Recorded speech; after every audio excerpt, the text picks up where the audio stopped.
Hi, welcome. Thanks for being here. My name is Tim Goldich. I'm Vice President of NCFM, National Coalition for Men, and this is Hi, everyone. I'm Lori Diebold. I'm president of Advocates for the Falsely Accused. Thank you for tuning into our live stream. We're here in the beautiful city of Chicago today, right across from the U.S. Appellate Court, and here for our falsely accused.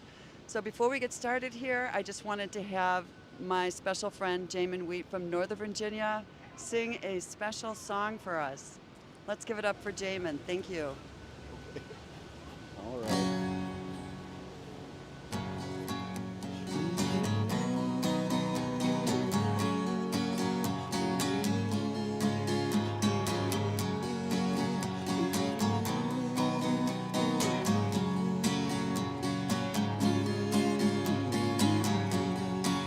This land is your land, this land is my land. From California to the New York Islands, from the northern forest to the Gulf Coast waters. This land was made for you and me. As I was walking that ribbon of highway, I saw above me the endless skyway. I saw below me a golden valley. This land was made for you and me. Then suddenly before me, a great wall of bureaucracy been built between me and my own family. It was all around me, it was high and mighty. This land wasn't made for you and me. And you know what's crazy? I'm forced to pay money so the wall can be built between me and my own family. My kids can't see me, God lies forget me. This land wasn't made for you and me. What's even more than crazy, I could end with family, except my own family. Cause the wall bureaucracy, plus the liar and the legal thieves, take the rest of my money. This land wasn't made for you and me. This land is your land, this land is my land. From California to the New York Island, from the northern forest to the Gulf Coast waters. This land wasn't made for you and me. This land wasn't made for you and me. This land wasn't made for you and me. Awesome, awesome. Jamin, thank you so much. Thank you you, so Lord. much. Oh my Thank you. gosh, all the way from Northern Virginia to join us and share his beautiful voice, beautiful guitar music. It has to be up near your face. All right. Okay, Mr. Rivera. Mr. Rivera. Someone go get Mr. Rivera. We are going to start out. Hang on just one moment.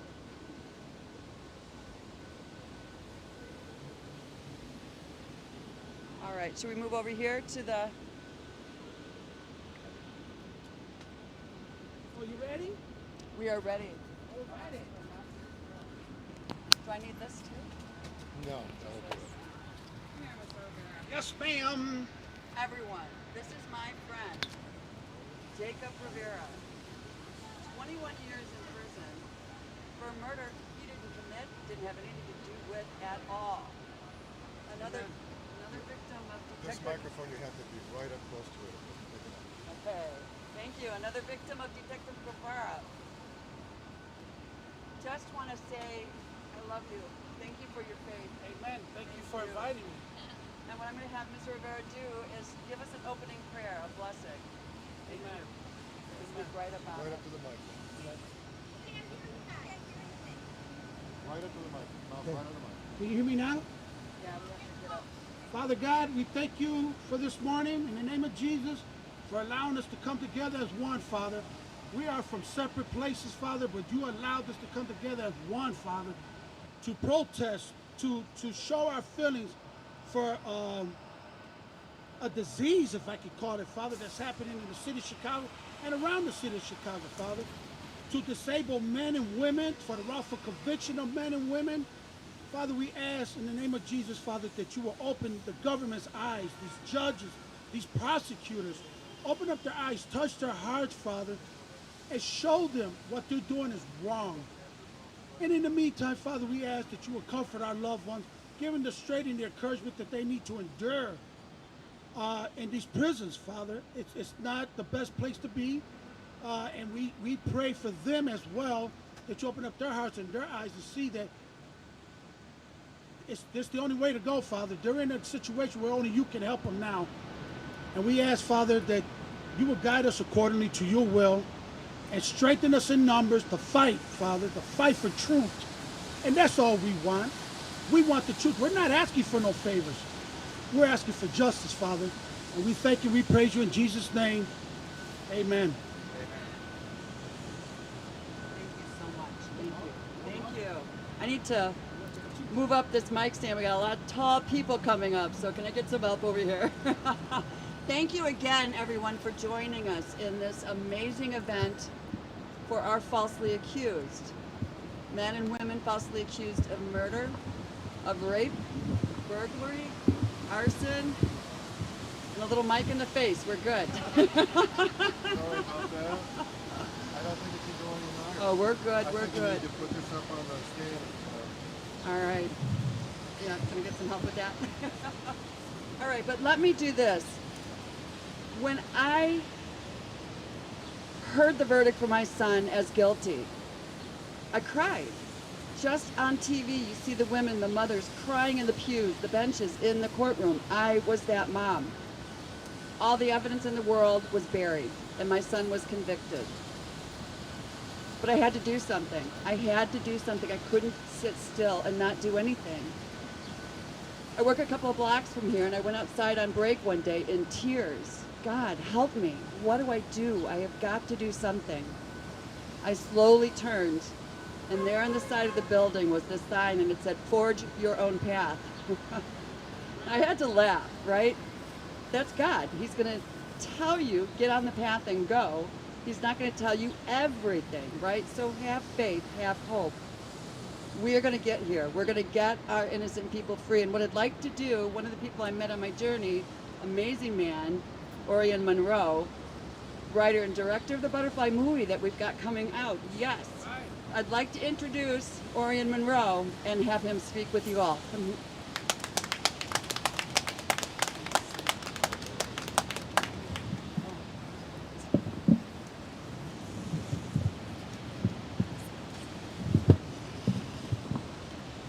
That's a tall one. That might be a little better. Is that good? Right in there, okay. Oh, my name's Orion Monroe, and I've been working with the accused for the majority of my career. And it's been an interesting journey, and I'm so honored to be able to speak today at International Falsely Accused Day. I struggled a little bit with how I was going to open this event, because I don't want to open it with statistics, because as we all know, statistics are only as good as the population from which they're drawn.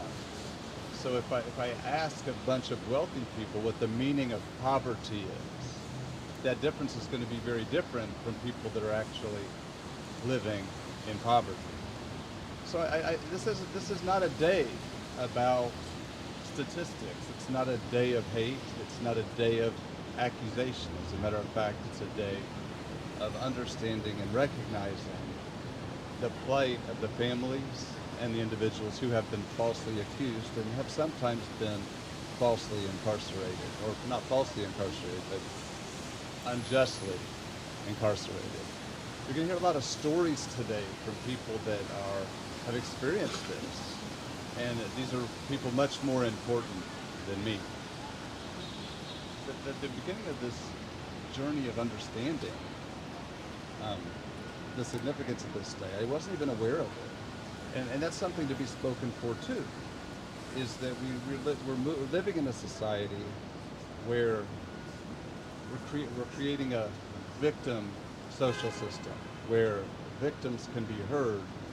However, any type of justification or evidence is suppressed.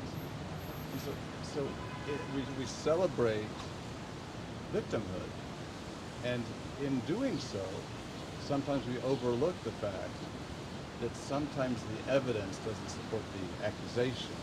And sometimes the victims become the perpetrators, and the perpetrators become the victims. So along this path, I had opportunity to meet a lot of amazing people. And on this rainy Chicago day, which I'm very thankful for, because the rain is very symbolic to me. The rain is symbolic to me because when we try to get forth this message of innocence, there's something standing in the way trying to stop that message to get through. So I welcome the rain because it's symbolic that we're going to stand here in the rain and get wet so that we can get this message across. Something that's very fascinating is although it's raining, we will all dry. So I want to talk a little bit about the movie Butterfly. And through the course of my career and the course of my passion, I've run across a lot of people that have been accused of things, some falsely and some not falsely. And the challenge of what we call trial by media, which is that verdict is given long before the evidence or lack of evidence is presented. And when we're judged not by what we've done, or what we've been proven to have done, and we're judged by who we are. So that could be, we're judged because we're male, we're judged because we're a minority, we're judged because we have a developmental disability. And there are assumptions that take place far before we get into the courtroom. But what I'm not going to talk about, we just talked about a lot, is coercion by the courts. I'm not going to talk about threats to plea deals.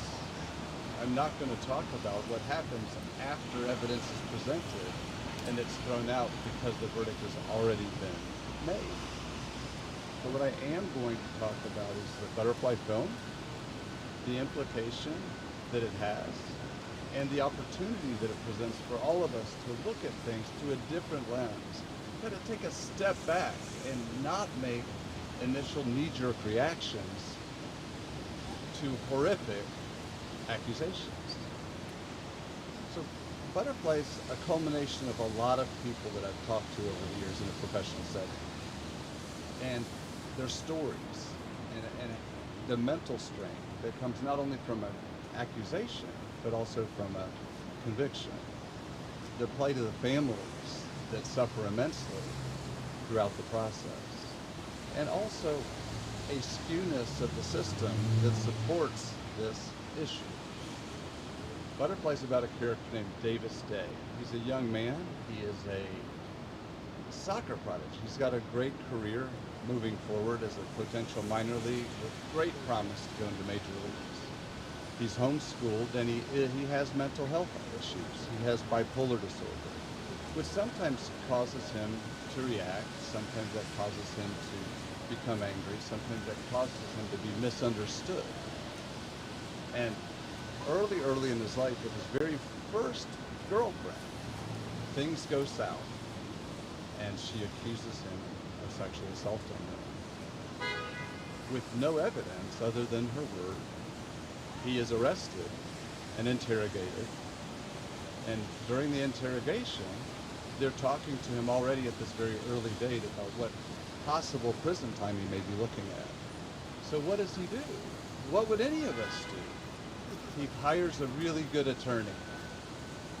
And the really good attorney talks to him and convinces him to take a plea deal because the jury is going to be a jury of human beings, a jury of parents, a jury that may have daughters. And how can we look at somebody's 16-year-old daughter and tell her, we don't believe that you've been raped? So he had 9 charges of sexual assault against him. And the attorney told him that, well, even if we can fight half of them, even if we can fight all but one, if you're found guilty with just one of these charges, you're looking at 25 years in prison. This is an 18-year-old boy who didn't even go to school. So what does he do? He takes the plea deal. And what he's promised, it seems like redemption. He's promised no prison time, just probation and this little thing called a sex offender registry. not that much to worry about. So through the course of the film, it talks about and demonstrates and illustrates what it means to be viewed as society as a monster. Where somebody can look you up on the internet and make assumptions and make judgments on you based on your picture and a charge with nothing else. Later on in the film, he is found, there's evidence found that he is innocent. What would that mean to you? What would that, there's evidence, I can get out of this, I'm done. Only to discover that that's not relevant anymore because you accepted a plea deal, which you admitted your guilt. There's nothing to be done. And he spirals into deep depression. Excuse me. Spirals into deep depression and questioning who he is, questioning society, losing every relationship in his life. He's retaliated against by people that were his friends his entire life. He's abused, he's isolated, and he is considered worse than the devil.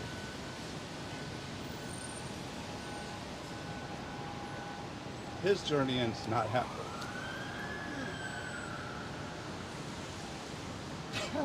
I didn't expect to get emotional. This is a real story, which you will hear real stories.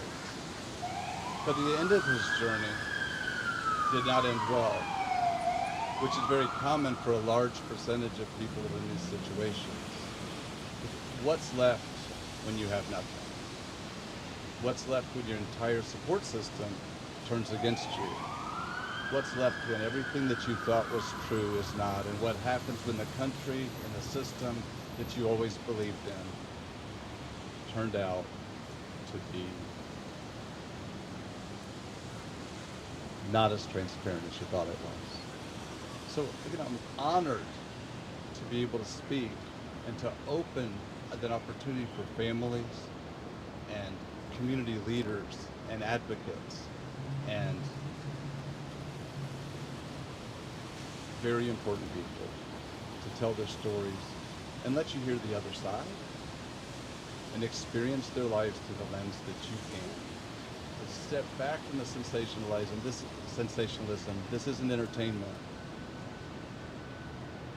So, welcome to September 8th, 2023, International Falsely Accused Awareness Day. And hopefully you'll stay through the end of this live. Again, I apologize. And I really encourage you to look inside yourselves to understand there's two sides to every story. And if you're only willing to look at the one, then is that justice at all? And what does justice mean? So, I appreciate you. I appreciate Lori. Hopefully I've done this justice. Please, I've debated about this. I didn't want to turn this into a marketing ploy for a Butterfly movie. But please watch the film. I absolutely want to thank Johnny Depp for bringing this forward because we weren't allowed to talk about the other side. We weren't allowed to talk about false accusations. We weren't allowed to talk about it. So he's opened the door a little bit so that we can see that this does happen, that sometimes people, and I'm very actively not saying men, but people can be accused based on their gender, based on their economic privilege, based on their race. And I want you to think about that. Do me a favor and ask people, do you know anybody that was falsely accused? Do you know anybody that was falsely accused? I would say that the majority of people have. Yet we raise our hands and say yes, and the majority of us do nothing because we're afraid to talk about it. We're afraid to talk about it. We're terrified to say that these things exist. We're afraid to talk about revenge accusations because it marks us and discredits us. So be brave. Let's all be like Johnny Depp I don't know the man. I wish I did. But thank you for listening. Thank you for considering. Thank you for watching this live broadcast. And I'm going to step from this stage, always feeling like I haven't done enough. But this film, these stories that you're going to hear today will give you a perspective, and these things will change your life and hopefully change your perspective. That's said a whole lot, but it really, really is an important thing. Let people know that there is such thing as International Falsely Accused Day. We're recognizing as a society that this happens. Again, my name is Orion Monroe. I'm the writer and director and producer of a film called Butterfly. I'm very happy that AFA and the National Coalition of Men have stepped forward and are supporters of this film. They're going to offer resources at the end of the film so that you can get involved. This is a great community of people. We're not trying to, there's no revenge here, there's no hate here. We're just asking for understanding and some rational thinking. That's all. Thank you.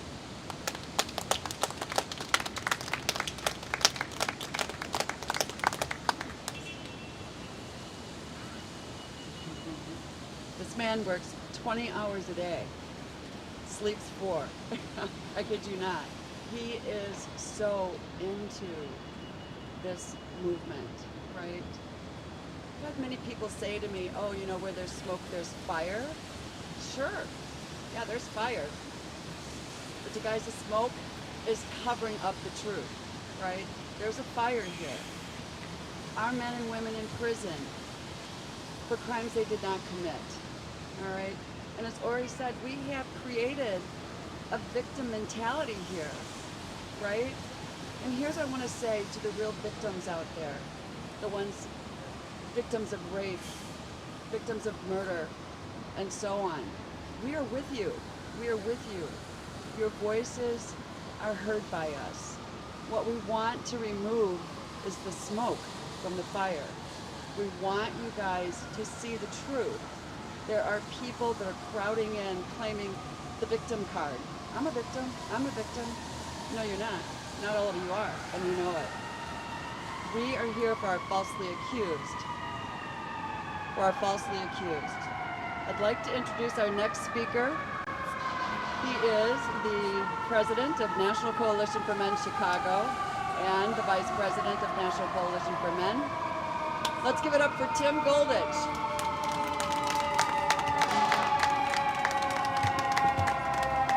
Thank you, Lori. Hi. Well, let's begin by acknowledging that women can also fall prey to false accusations. And given the levels, the magnitude of the cultural and judicial bias that Orion Monroe uncovers here, men's, or a male at whatever age,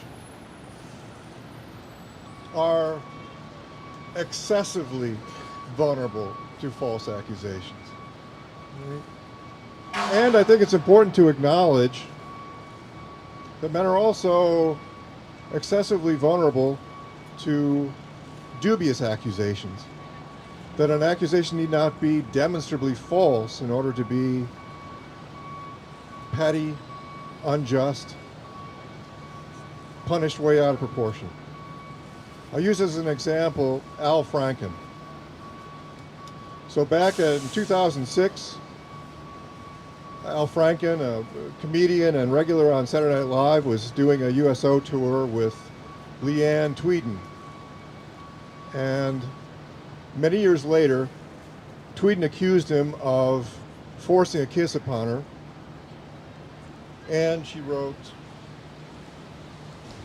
"He groped me without my consent while I was asleep. I felt violated, embarrassed, belittled, humiliated." Right? Just 3 weeks after this accusation was lodged, Then Senator Al Franken resigned, disgraced, outcast, ruined. Right? He spent the next many years in depression, isolation. He was afraid to show his face in public. Now, Al Franken had indeed posed for a picture, all right? He was posing for a picture, hands outstretched, as if to grab Tweeden, and his head turned and mugging into the camera, like, you know. All right? So that's what actually happened. Well, comedians, you know, the sense of humor can be bawdy, you know. Was Al Franken being a jerk? Well, you can certainly be judged as such. Was Tweeden being a jerk to him? Well, this we'll never know. In any case, is being a jerk a criminal offense? No, I don't think so, and I hope it never comes to that. All right? Now, obviously, it's good that women's accusations are being taken very seriously. And when did a woman's accusation, without any proof, without any evidence, become such a lethal weapon? Now, I don't know what happened between Tweeden and Franken. I have no idea what the truth is there. All right.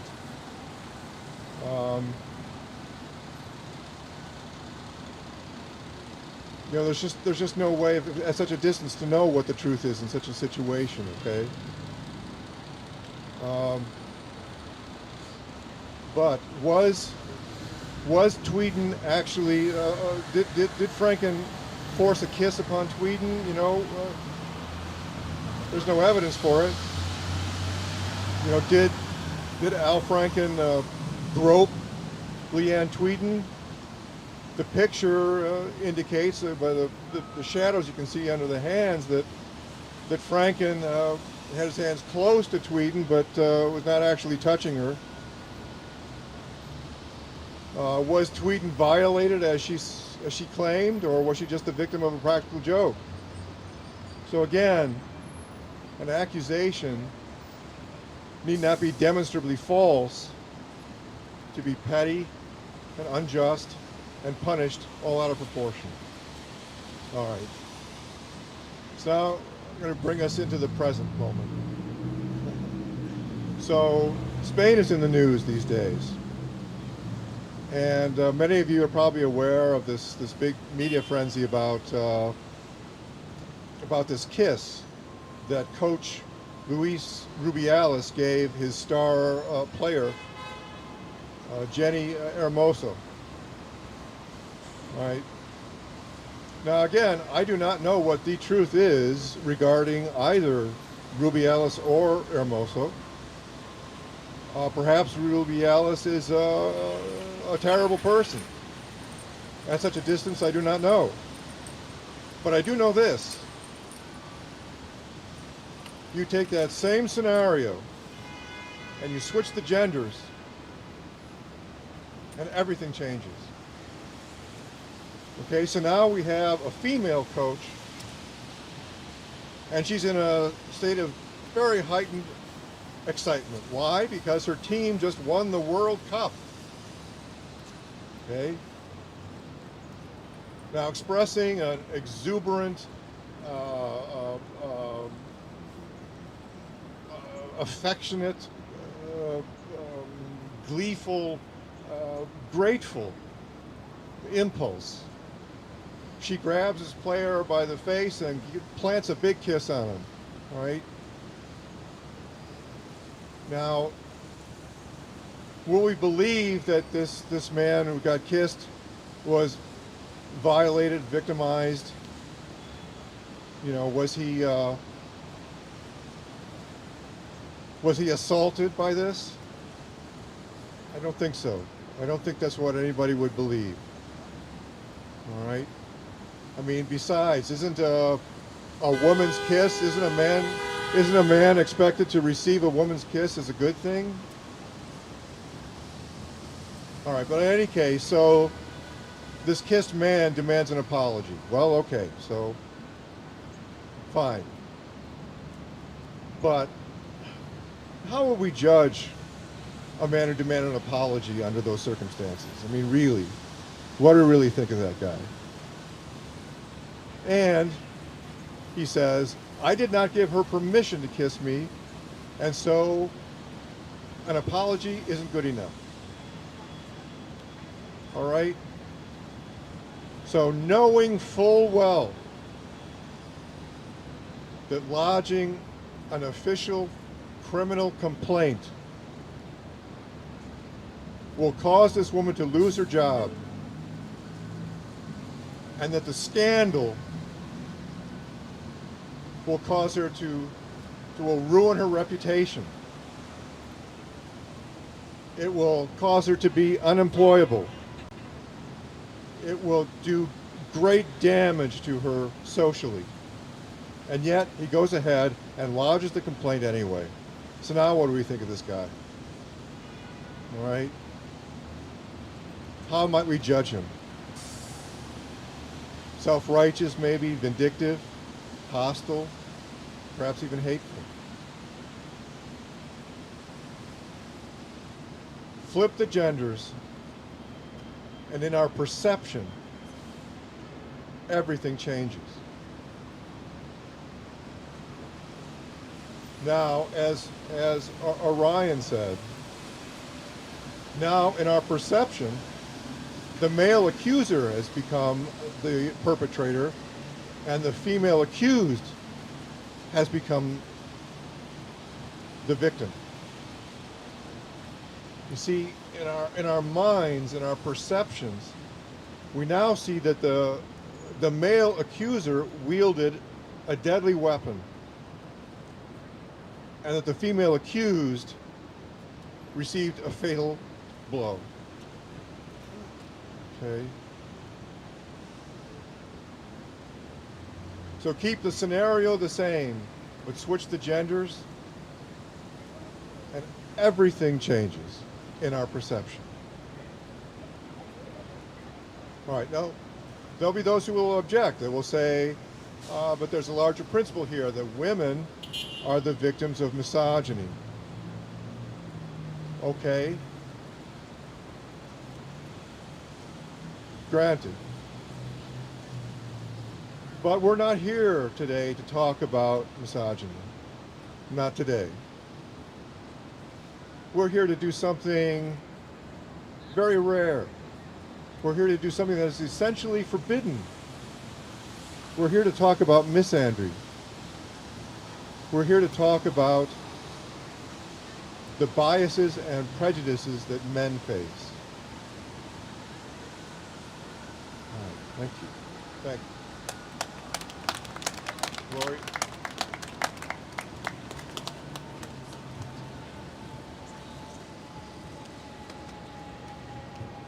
Yeah, Miss Sandry. I had an attorney ask me, well, what is that? Yeah. Tim, thank you so much. When I picked myself up, God helped me up. He was one of the first men that opened the doors to this passion, this fight for our innocent. We do have a society here that is just not believing, right? As soon as they see a person in the paper who's been charged with something, we're all saying, oh, he's guilty, she's guilty, they're guilty. Nobody is looking for the evidence anymore. We become headline vultures, and we stand by that. When we come out and speak the truth, we're buried. No one wants to hear us. We've got to get people to understand that this is killing our American families. This is just killing all of us. When I was in high school, grade school, elementary school, my best friend, back in a little town called Salmonac, Illinois, Cam Brunswick, We had so much fun. Never in a million years did we ever picture that both of us would be standing here fighting for our sons who've been wrongfully convicted of rape. Never in a million years. After high school, she moved up to Wisconsin, had 4 beautiful children, and I stayed here and had 2 boys. Facebook saved us. Facebook is what got us back together. It's like, oh my God, Kim, there you are. And then I found out her son, developmentally disabled, incapable of penetration, was convicted of rape, sexual assault. Through Kim, I met more amazing people, and I'd like to introduce the next one that I met.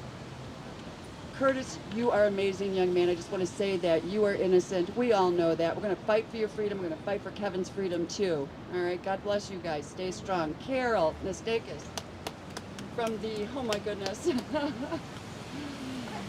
I'm going to, I just blew that one. I'm so sorry, Carol. Carol, please tell them who you're from. All right.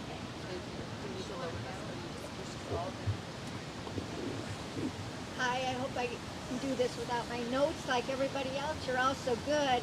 My name is Carol Nastakis, and I am one of the co-founders of the advocacy group Decriminalize Developmental Disabilities.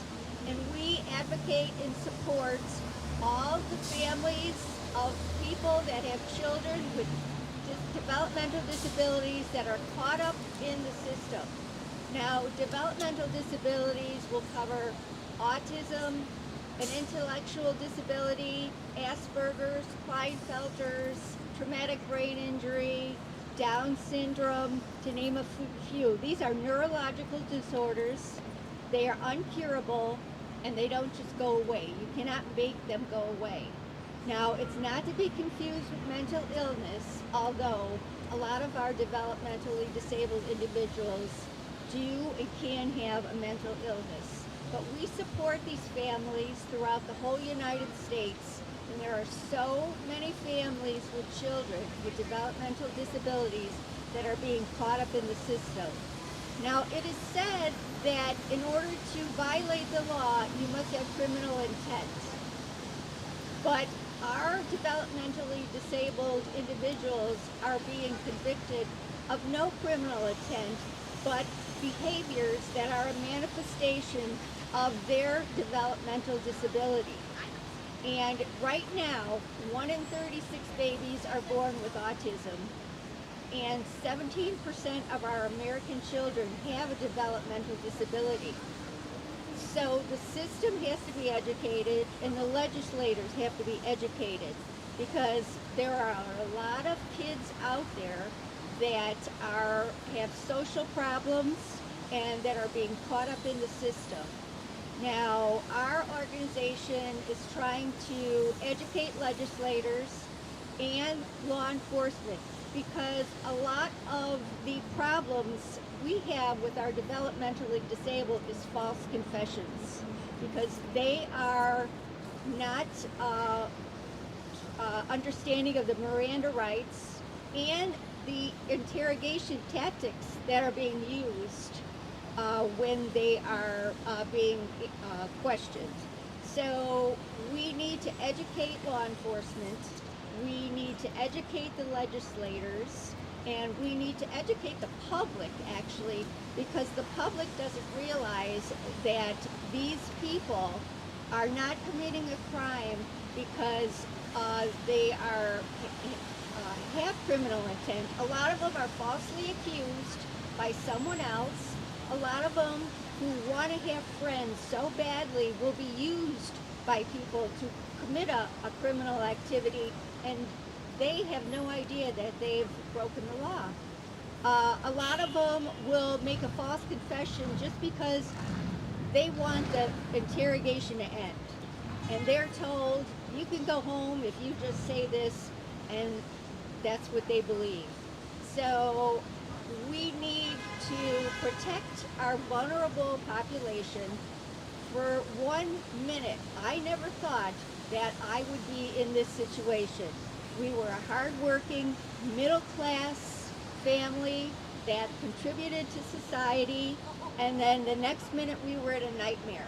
because my son was falsely accused. He has an intellectual disability. He's 36 now. He probably functions about the age of a 10-year-old. So it happened in an instant, and it turned our life upside down. It tore our family apart. And what it does is financially, it destroys families. Physically, it destroys families. Mentally, it destroys families. And these kids that are incarcerated are not getting the accommodations they need. Their meds are being taken away or changed. They're being abused. They're being beaten. They're being put in isolation. And they do not belong in prison. We need to change the laws so we can divert these people out of the prisons before they even get in the system. They need to be diverted. Now, I've been doing this for a lot of years, and I've met a lot of people. So just in talking in general, I would say that there are so many good people that are caught up in the system, that don't belong there, that are torn from their families, that are taken away, that are ruined financially, that are stigmatized for the rest of their lives. And it really does have to stop. And I think that the public really has to be educated, along with legislators, because a lot of legislators do not even know what a neurological disorder is when it comes to making laws. They really don't. And so that's what we need to do. My organization advocates, we speak to legislators, we reach out to whoever we can to save our developmentally disabled kids from being taken away from us, from being put into prison, from being made to register on the sex offender registry for maybe a childish act or a mistaken click on the computer if they got curious.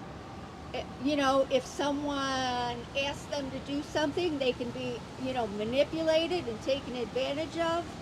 We need to educate the public. We need to educate the legislators. We need to change the system, and we need to make sure that law enforcement, we need to make sure that attorneys, public defenders, prosecutors, judges, bailiffs, probation officers know how to accommodate for these developmentally disabled people that are in the system.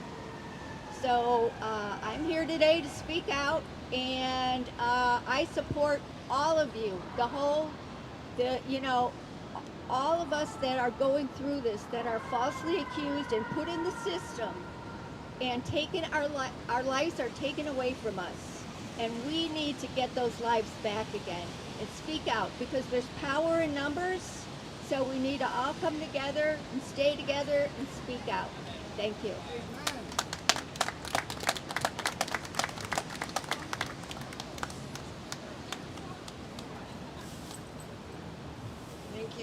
Thank you, Carol. We have about 5% of the world's population here in America, 5%, okay? Now think about this. Of the prisoners' population, we have 25% of that population right here in America. Think about it. Our disabled kids, our disabled people, not knowing why they're in this cage, not knowing anything. That is bad. Plea deals are through the roof. These people are being scared into plea deals. That has got to stop. That's got to stop, my friends. The next speaker I'd like to introduce is my dear friend, Jacob Rivera. 21 years in prison, guys. A young teen, where someone, Detective Rivera, I have to say that, he's in the news all over the place, had a 12-year-old kid identify this man as the murderer. 21 years, you guys, 21 years in a prison for a crime that he didn't commit. He's not the only one.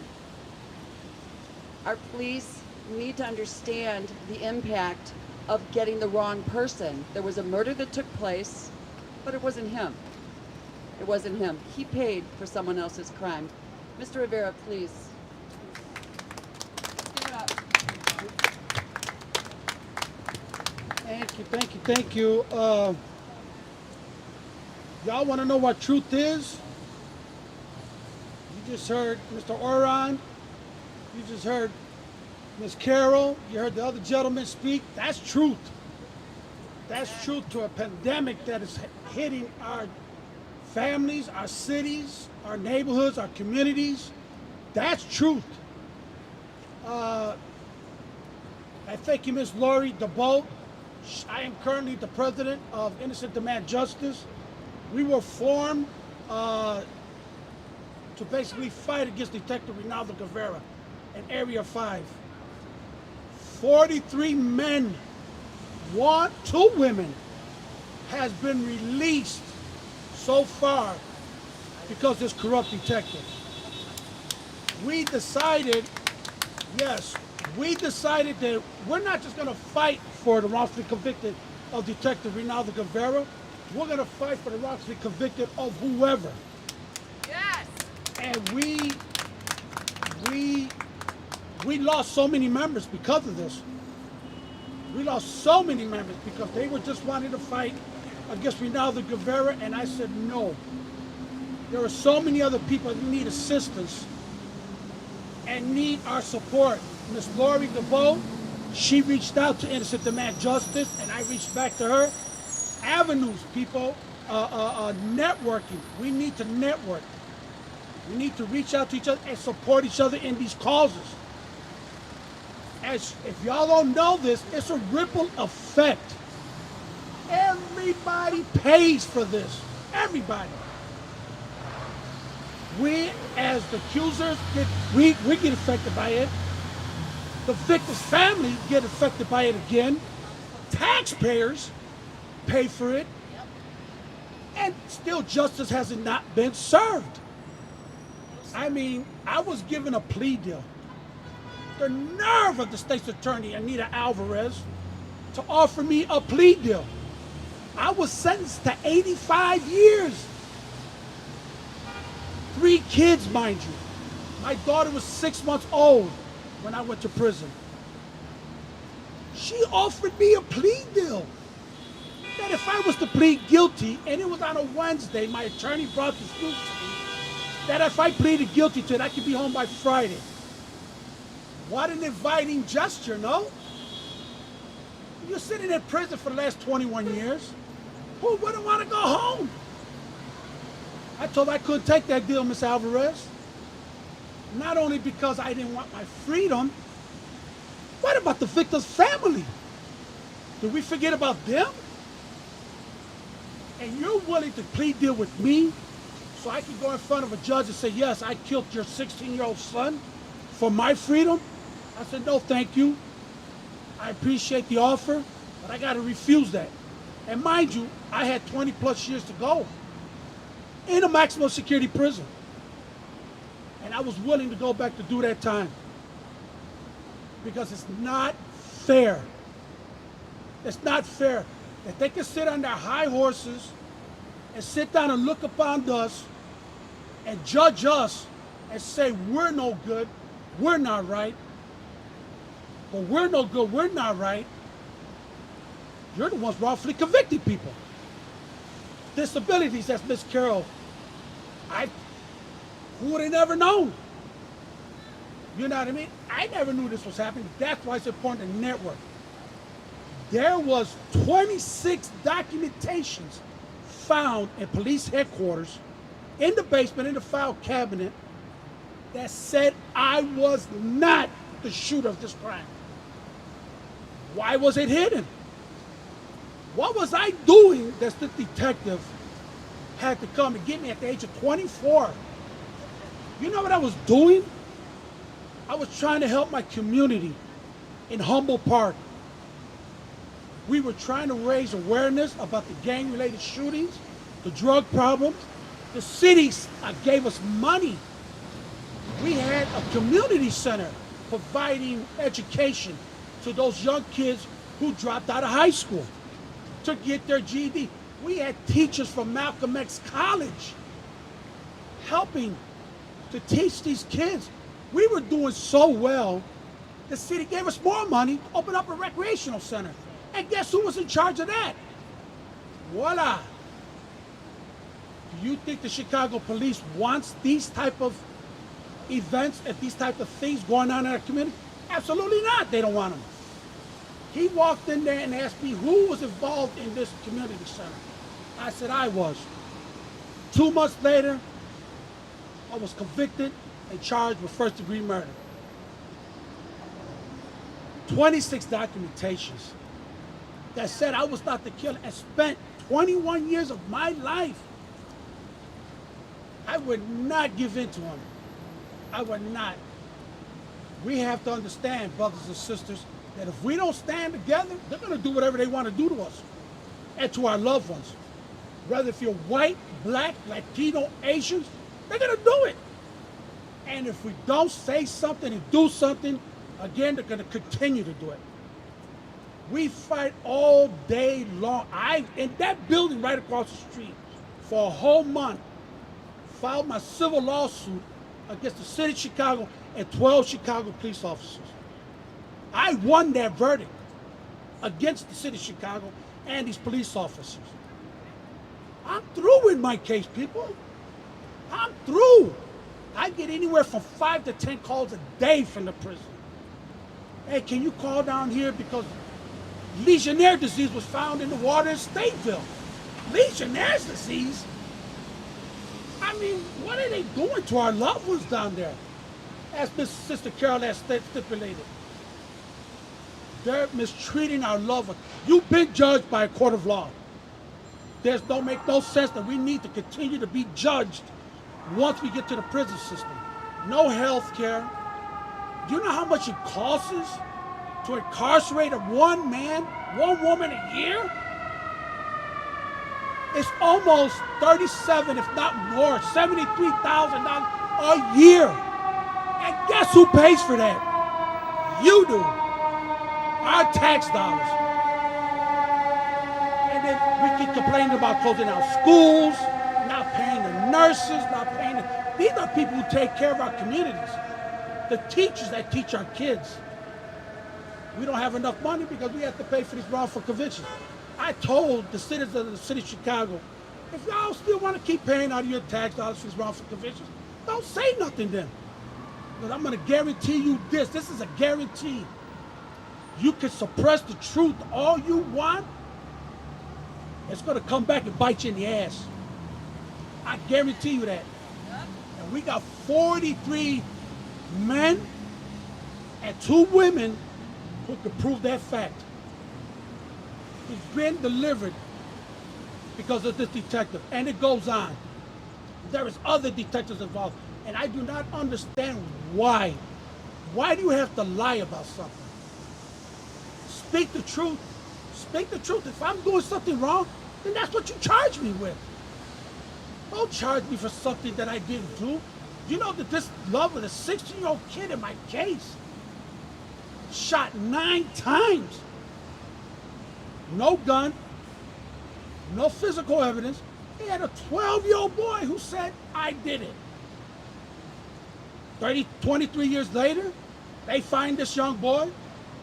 He said, I've been waiting all these years for somebody to find me so I could tell the truth. This detective coerced him into saying that it was me who shot his sister's boyfriend's brother. I didn't even know the kid. I'm over here trying to run a community center to try to better our community. I wasn't out there doing nothing wrong. And if you think it can't happen to your loved one, keep sitting around and keep thinking that. But I'll be seeing you in court. Hopefully not. But that's what we do. Innocent Demand Justice supports families, loved ones, in courts, clemency hearings. I've testified in several clemency hearings. We support these attorneys that are doing these wrongful convictions. They need support too. You can locate us at our website at www.innocentdemandjustice.com. And if we don't have an avenue, we'll find an avenue together. We have to do this together. Thank y'all for allowing me to tell this truth. And let's deal with the truth, y'all. Thank you for what you do. Amen.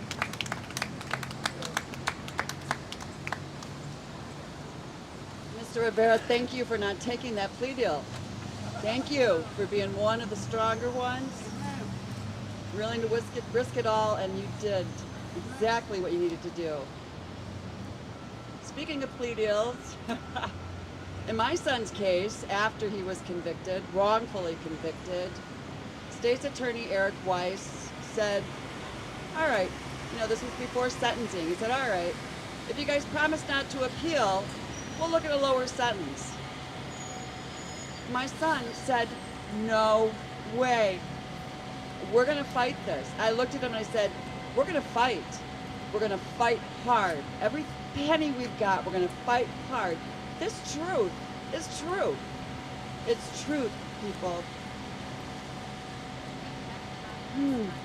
Les Bender from National Coalition for Men. Last year we drove to DC together and had a really good conversation. This has got to stop. People need to wake up. They need to wake up and see this is another tragic stain in America. First, we took the Indians off the land.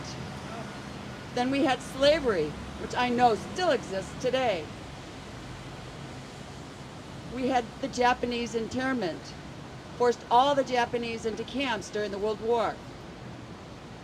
This is an extension of slavery, in my opinion, and it is affecting everybody. No one is safe. No one is safe. You think you go to the court, you think your truth's going to be heard, you think no big deal. Folks, it is so far from the truth. I'd like to invite Les Bender up to the stage.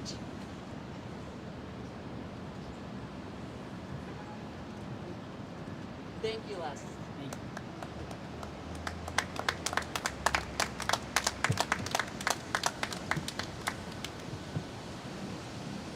Hey everybody.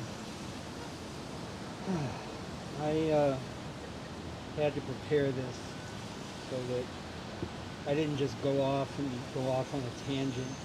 But I wanted to say thank you everybody for being here and for seeing us.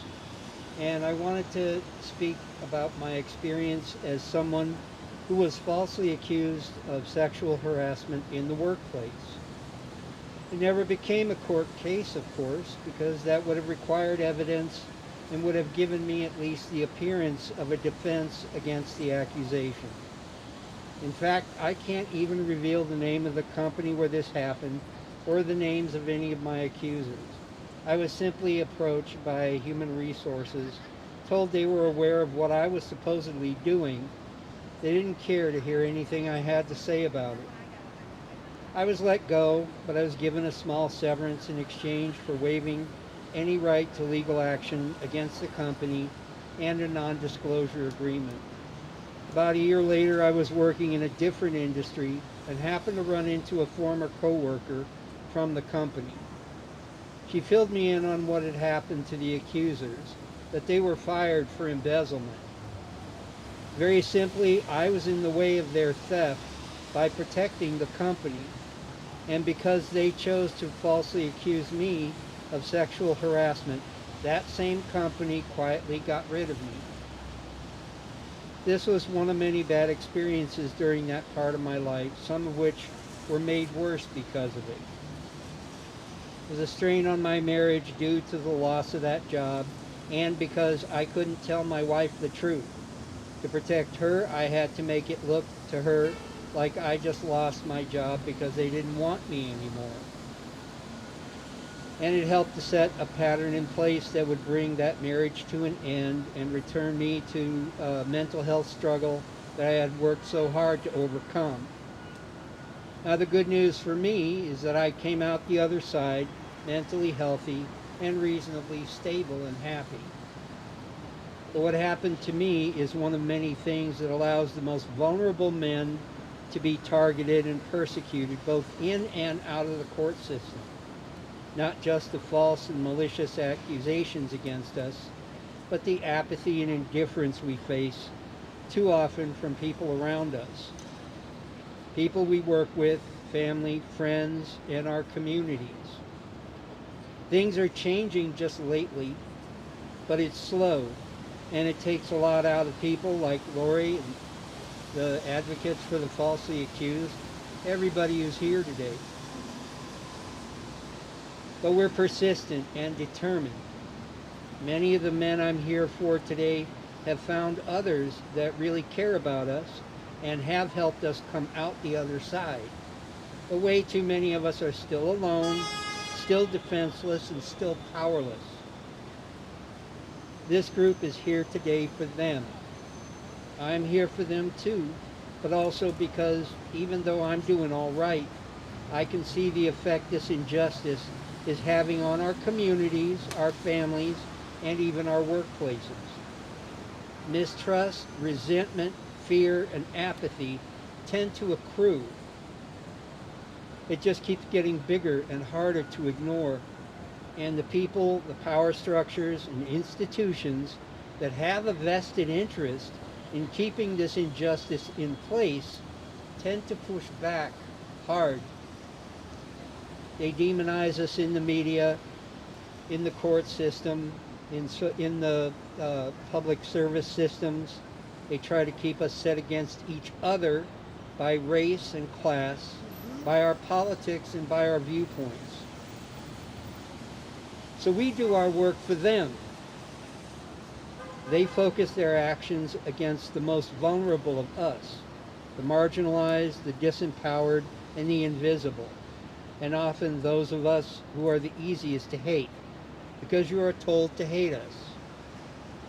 If you know somebody who you honestly believe was punished or sanctioned because they did wrong, you have no reason to pity that person just because we're here today. But if they're punished justly, ask yourself if that system ever fails.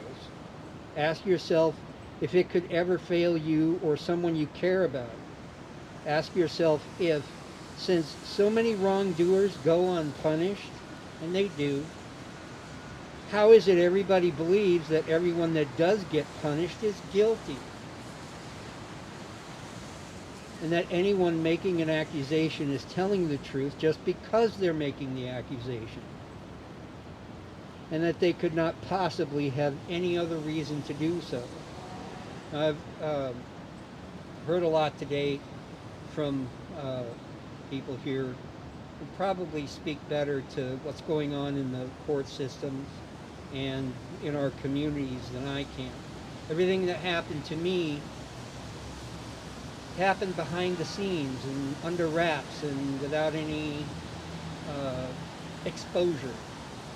And like I said in the what I was just saying, you know, like because of that and because of the apathy and the pressure not to look, you know, along with the pressure to keep us at each other's throats, you know, we spend a lot of time until we get to this place doing their work for them.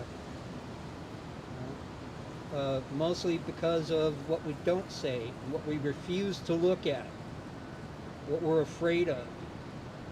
But when it gets bad enough, everything is gone and we're alone, and if we're lucky, we start by losing our fear. We start by not being worried about what we have to lose because it's already gone. After that happens, you know, any of us, and I'm sure all of you agree here, you know, we still have a choice to make, right? I know I did. You know, I had an overwhelming desire to just crawl in a cave, you know, just like wait for the end, you know?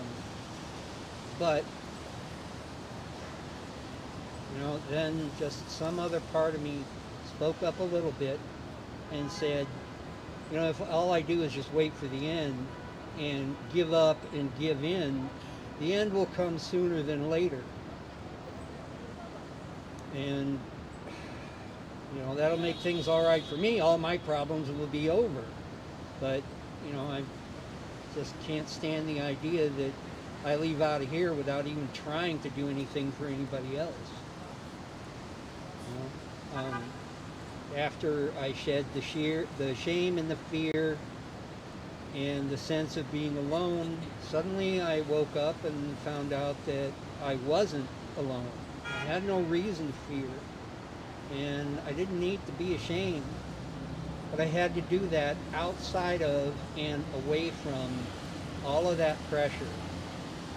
From, you know, the places everybody's so used to hearing about, the media and the government and the courts and public policy, etc., and so forth. But also from, you know, just people in my life that couldn't stand the idea that, you know, that we don't have justice. We pay a lot of money and we put up with a lot, and we have traffic signals and you know, court systems and all kinds of laws, and they routinely fail us. When justice is served, whether it's in court or in our communities, even in our families, too often it's just an accident. You know, that wasn't what they were shooting for. But like I said, you know, others here have said it more clearly and better than I could, that the things we all pay for and sacrifice for and had tried to believe in have failed us. I've used that in the past tense. This isn't something ongoing. It already happened. All of that goes on over there, you know, when it works the way it should, it's an accident. It doesn't seem to be anymore, you know, what they promised us and what we continue to pay for. But before we can even approach that, we have to get together as communities, families, friends, co-workers, and just decide that, you know, we need justice. And the only place we're going to get it, at least for the time being, is among ourselves. There is no other way. Thank you.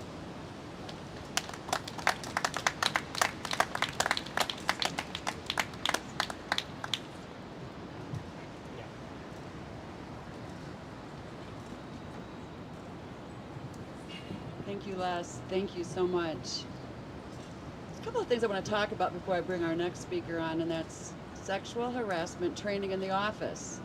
All right? I really want to talk about this. It's important that we have it. It truly is. I've gone through enough of those annual trainings, right? And it was always portraying the victim as a woman, as the women, right? Our men are just as likely to be sexually harassed than our men, or than our women, right?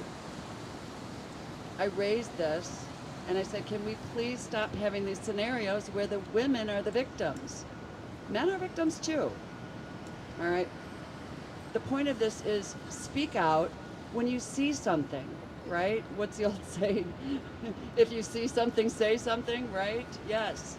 Just do it. It makes a difference. They have changed our annual trainings to include the male. Thank God. All right. The other thing I want to bring up is the Office of Violence on Women. All right. Every 2 years, they're required to have a meeting with grantees and with interested people, right? To get feedback on what it is that we're doing right, what it is that we need, right? So I attended in 2021. I attended and I was not very welcomed because the things I talked about were false accusations, right? What is the Office of Violence Against Women? What are they doing to prevent these accusations? So I got that 2%, it's only 2%. I'm like, okay. It's a lot more than 2%, folks. It is a lot more. Studies say 50, some 40. It's a lot more than that, all right? The other thing we talked about was support for our men and our boys right? Where do we support them? And I got the pushback, well, we do, it's for everybody. It's for everybody. Okay, this is like, if you're gonna go to the restroom, you look for the women's door, you look for the men's door, right? If there's only a woman's door, where do our men and boys go? Where do they go? They get no support. In fact, there is a grant out there that these organizations can apply for, and it's engaging men. There is no grant for engaging women, all right? Anyway, back to the conferral sessions. They were supposed to have posted this to Congress 3 or 4 months after the fall session of 2021. Last year I asked for it. This year I've asked for it. Where is the mandatory report to Congress that tells Congress what is on our thoughts and minds, what the people need? We want false accusations to stop. We want more support for our male victims who are just as likely to be raped as our women. We want the real victims to be supported, and we want the false accusers out of our lives, out of the world. Quit destroying our families. The next speaker I'd like to introduce is Katrina Overfield. And I knew I blew that, sorry. This woman is amazing, right? So amazing. Secretary of National Coalition for Men. Get that. So amazed. Get on up here, Katrina. She is an amazing speaker. You guys are going to love her. Welcome, Katrina. Thank you. Dang, this mic is quiet. I know we were having issues with this earlier, but okay. Almost as quiet as the police have been about this situation, no? Okay. But, as quick background before I go into this, I actually met Lori through the false accusations chapter we used to have for NTFM. And that was, I think we started that in 2020, so middle of COVID, when we had nothing else to do except be stuck at home. And now we've progressed to here. So without further ado,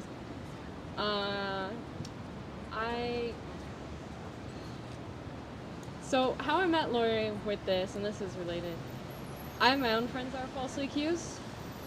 All at high school level though, so far. Some at college level.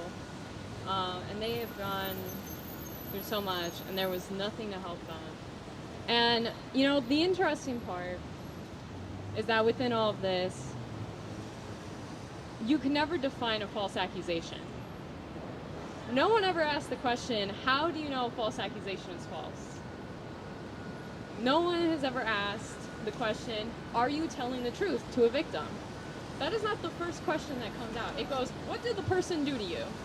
Tell us the details. And because of that, we have had an unbelievable rise in incarceration and arrests within this last decade. And we hear all the time from politicians and from,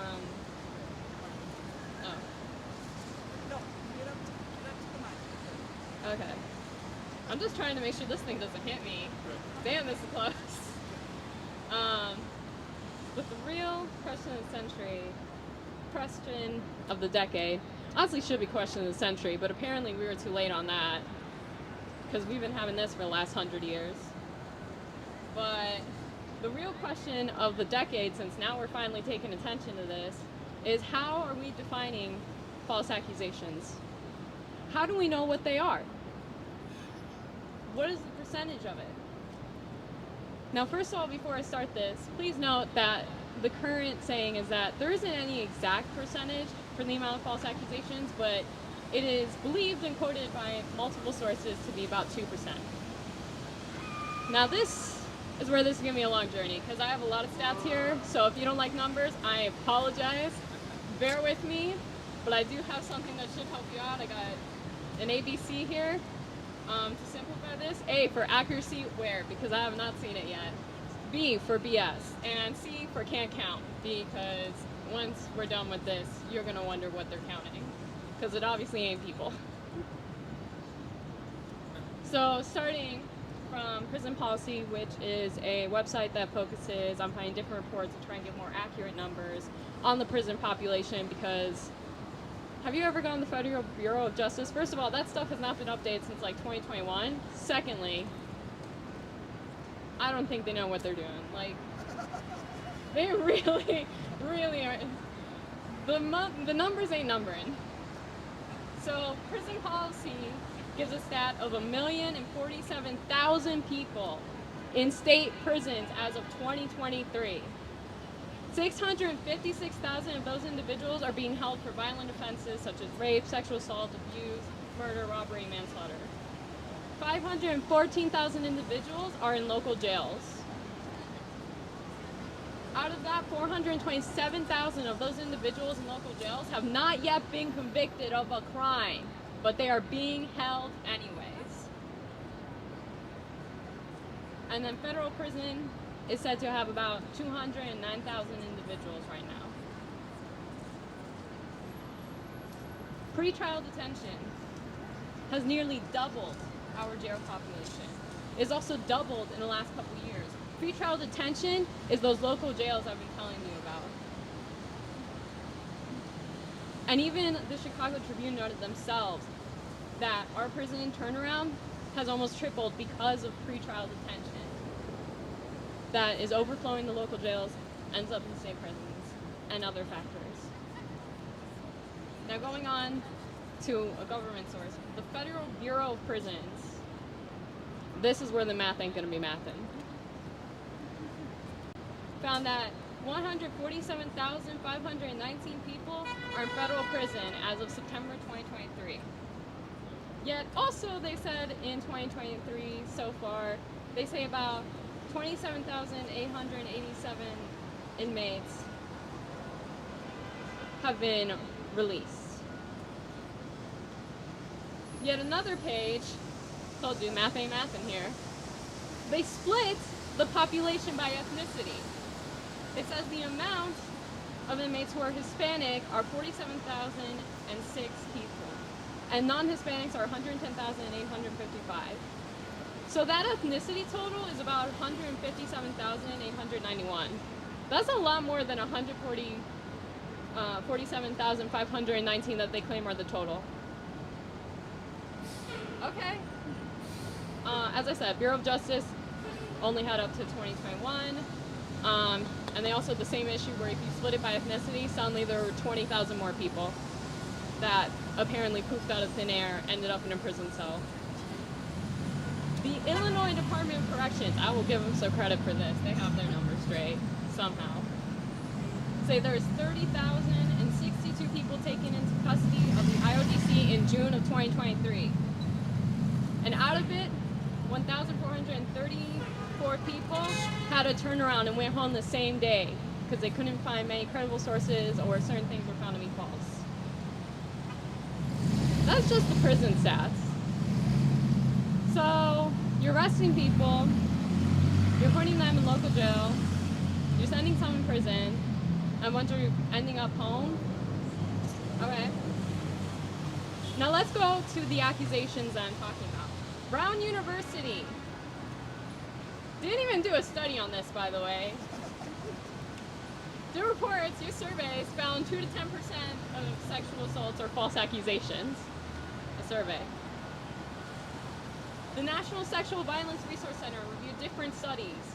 Each of these studies had a selection of 20,000 cases or less. 20,000 cases or less. And they claimed that the range officially in the US was found to be 2.9% anywhere to 7.1% out of 2,000 cases. But then they post on their website that's the national total percentage of false accusations. And then we have a survey that so many other national sexual violence resource centers, other violence centers use. It was a survey by YouGov that revealed out of 2,407 survey respondents, 8% said they were part of false accusations of abuse.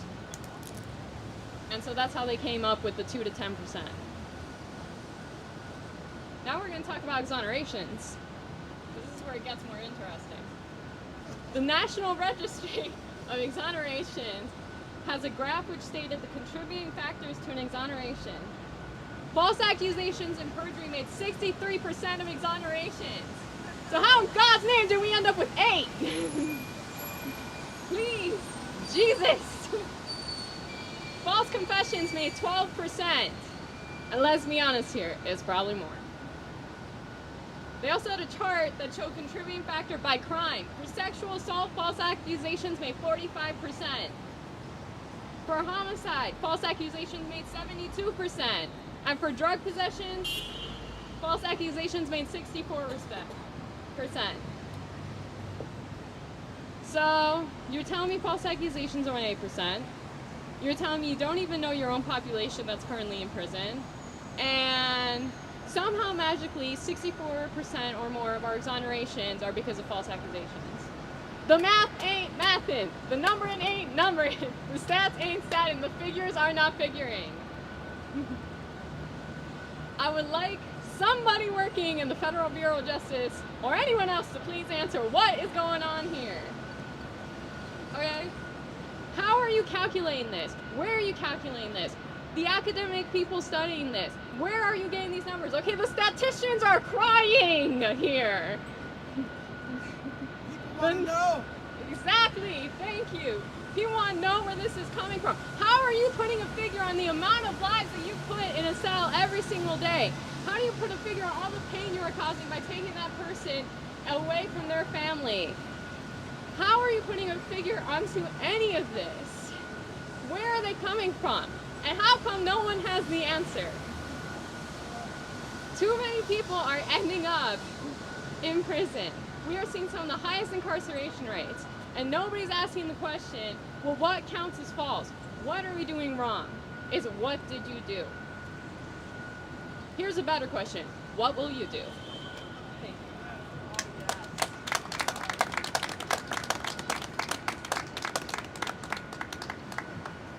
What will you do, America? What will you do? That is a great question. What will you do? I was wrongfully convicted, all right? My experience is just a tiny little slice of what everyone is going out through, what Mr. Rivera has gone through.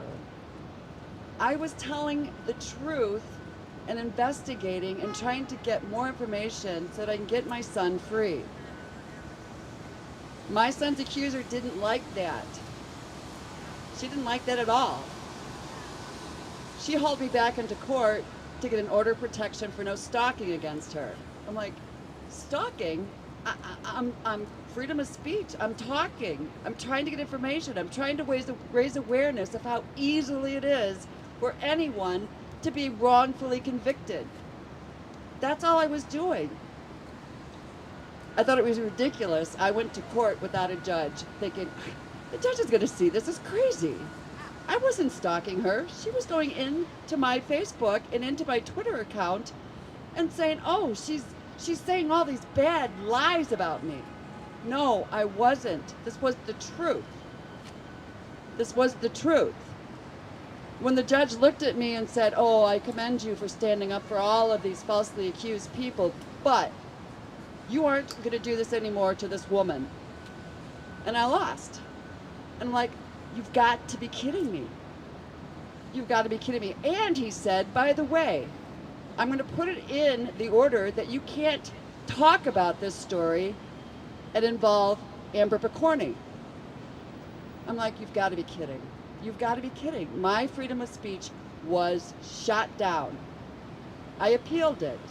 It took 2 years. The appellate court said, no, this isn't going to happen, and they reversed it. Now I can speak about it. Last year I couldn't talk about it. I was afraid for 2 years. Every time my dog barked, I thought it was the police at the door coming to arrest me for a felony. Every time. Every time the phone rang, I was nervous. Every time I went out of my driveway to go to work, I was nervous of the police pulling me over for a felony and another lie that she would have made up. 2 years, guys, that's 2 years, but I look at Mr. Rivera, 21 years. I look at my son, 7 years. 7 years for a crime he didn't commit. Guys, I'm going to go a little bit over in our speaking here because I believe we have a lot to say, and I think we're good with that. Our next one is Clark Savage Jr., and I'm going to introduce you in just a moment. I want to talk about judges. Judges are so afraid to rule on the truth. So afraid. I'm going to talk about Quincy for just a little minute, just a little bit. Quincy, Illinois. Judge Adams, I'm sure you guys remember him. He's the one that Drew's attorney was Drew Schnapp. And there was a false accusation of sexual assault laid upon Drew, 18-year-old kid. Judge Adrian, on a post-trial conviction, reversed that charge because there wasn't enough evidence to say he was truly guilty. Drew is free, thank God. Drew is free. There's another judge I want to talk about in Quincy, Illinois. And ding, if I can remember his name right now. Do you remember? Atterbury. Yes, Atterbury. All right. Another custody situation, right? The ex accuses the father of sexually abusing their 4-year-old child. 4 years old. This child refuses to call her dad. Dad. It's Bud. All right? The ex convinced this girl, this little girl, that she should be adopted and not hang around with her dad. He's in prison on a false accusation, all because the ex made the false accusation up. DCFS, Department of Children and Family Services, came in and investigated this accusation and claimed it was unfounded. So what does that mean? It never happened. It never happened. Did Judge Atterbury take that into consideration and let that come in as evidence? No. He refused. We have Bruce Gilker in prison right now for molesting his own child, a crime he never in his wildest imagination would ever even think of doing. Judge Atterbury, I'd like to have a conversation with Judge Adrian and figure out how you rule on truth and do it for the people instead of trying to protect your career. That's maddening. Judge Jody Gleason, Kendall County. In my son's case, there were 2 DNA. 2, meaning 2 men. The first time, it was sex in the bed with some other guy. If my son had known that, he never, ever would have went back with her when she invited him to go to her place to spend the night, where she provocatively undressed him and invited him into the shower for shower sex. 2 guys, remember, okay? They laid it all on my son.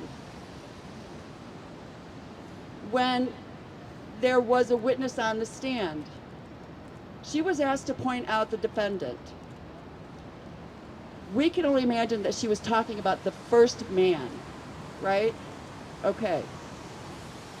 She was trying to identify the defendant, my son, and she's looking all over, trying to find him. State's Attorney Eric Weiss saw that. And I'm imagining he's saying, oh shit, she's not finding my guy. I should have told her, look for the attorneys over there. I should have told her that. No, what did he do? He stopped the witness identification. He asked a few other questions. And then he goes, well, I can't say her name, the witness on the stand. He points his arm this way. Here, over here. Do you see him over here? We tried to object. Of course, Judge Jody Gleason, no objection, overruled. In a post-trial motion, we had 7 people write the same thing that had happened. We wanted to see the video. The judge refused to let us see the video of the courtroom that would have identified Eric Weiss pointing out the defendant to the witness. We took it in, and she ruled no. Because we already know who the defendant is. What? You've got to be kidding. You've got to be kidding. Prosecutorial misconduct, and a judge that decided, I'm going to go with the prosecutor. You guys, this is what's happening in our court systems. It is unfair. It is biased. It is people ruling on keeping their careers and getting those numbers up and looking successful like they're really protecting America. They're not. They're destroying us. They're destroying Bud. They're destroying Kevin, Kurt, everyone. Guys, I'm going to introduce Clark Savage Jr.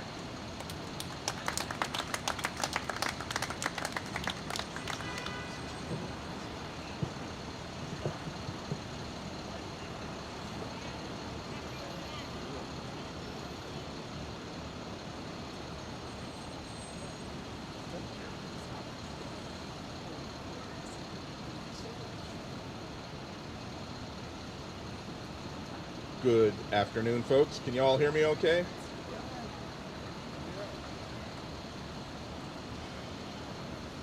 Well, let's see. As I was walking over here this morning, I was struck by how pleasant the weather is. And I was thinking that I've heard it said that when a couple gets married, if it's raining on that day, it's like a good omen. So I'm going to take this as a good omen on this September day that we're all here gathered together in the sight of God, perhaps to do some good in the world. I'm also reminded of another September day back in 1987. I was living in DC at the time, and my mom and dad came up to visit, and my dad, being a two-time combat veteran of both Korea and Vietnam, he wanted me to take him down to the Vietnam Veterans Memorial. Everybody who visits the memorial has to touch the wall. And so it was a day like this. It was in the twilight. We drove down to the mall, we walked across to the wall, and we were both kind of in a moment there, and we both were allowed, because of certain cultural things, we were allowed to have a moment together where we were both kind of misty-eyed. So I invite all of you also to be touched by what we say here and do here today, and feel free to become misty-eyed at what you see and hear, and hopefully it touches you in a certain way. I'm also reminded of another September day, almost exactly a year ago, where I stood before a similar crowd, metaphorically, and I stood literally on a plaque of the Bill of Rights. We had a nice rally that day also. And as I was standing on the Bill of Rights, literally, I said that NCFM and the men's rights movement is the greatest ally of women's rights if they were willing to reach out and seek allies.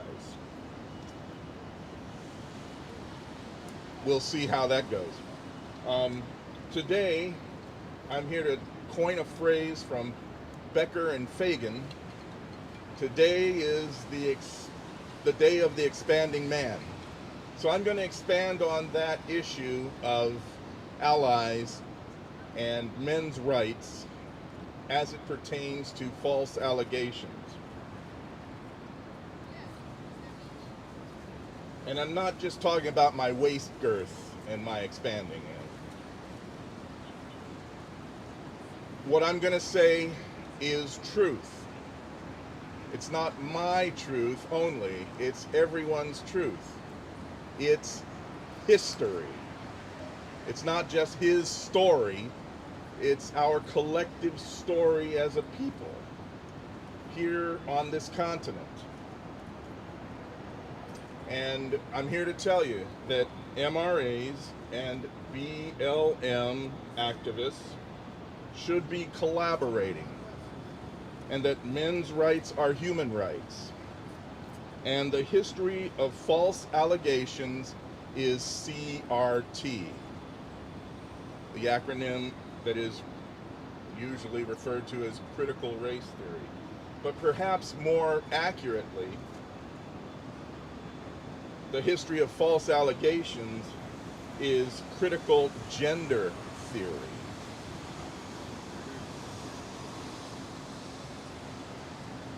On Memorial Day weekend in the year 1921, Richard Rowland, a 19-year-old African-American shoe shiner, tripped and fell into an elevator operated by Sarah Page,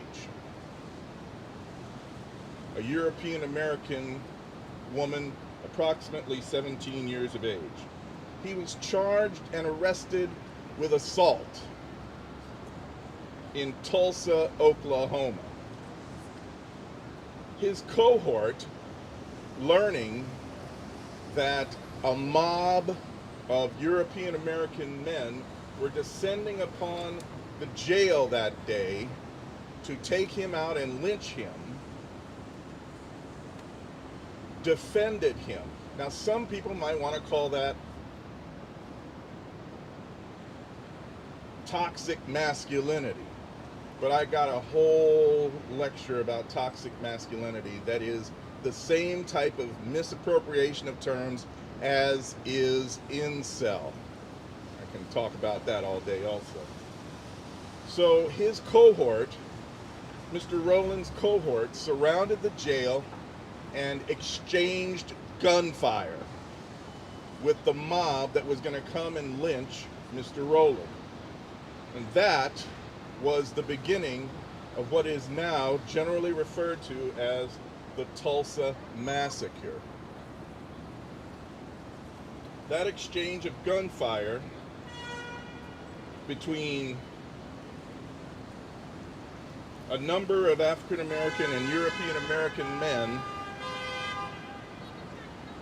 resulted in the deaths of at least 10 European American men during that exchange and 2 African American men. Eventually, through fire bombs and air raids, literally airplanes dropping bombs on Black Wall Street in Tulsa, a number of individuals were killed, up to 25 African Americans, 12 European Americans, and by some accounts, up to 150 people were killed that day. Mr. Rowland escaped from the carnage, and by some accounts, he and Ms. Page managed to encounter each other in my hometown of Kansas City, Missouri. If you're from there, say Missouri. If you're not, you say Missouri. And guys, I don't know what happened last night. I don't know.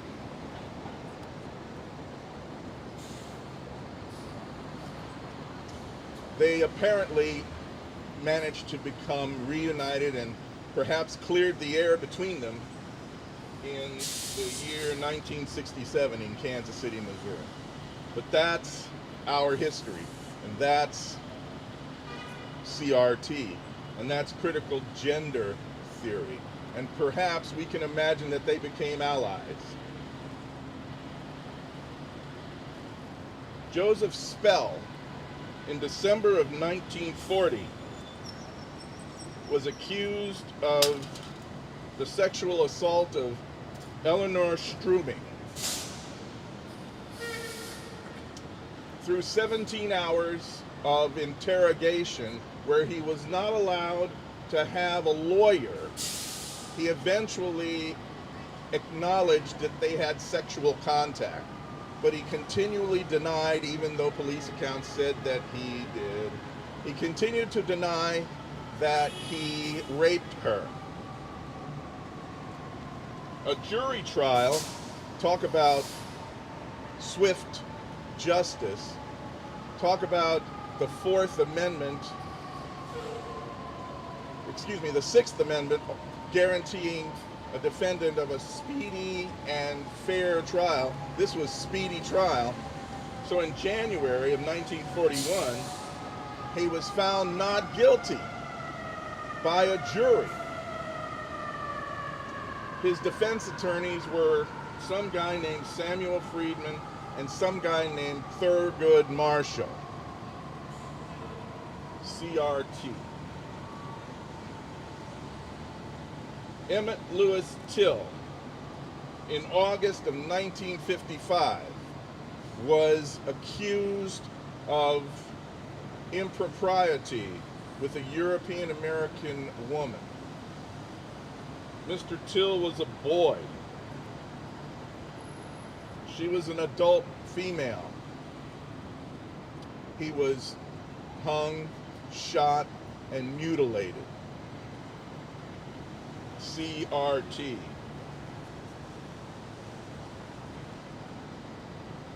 So this is why I'm here talking with you today, because as I said, men's rights activists and Black Lives Matter activists have no truck between them. They have no problem between them. And any animosity is made up by people who are looking to cause trouble and keep us down. And they should be allies. And we should all be allies, and I am grateful that you are all here today. And for those of you tuning in, go Kansas City. In conclusion,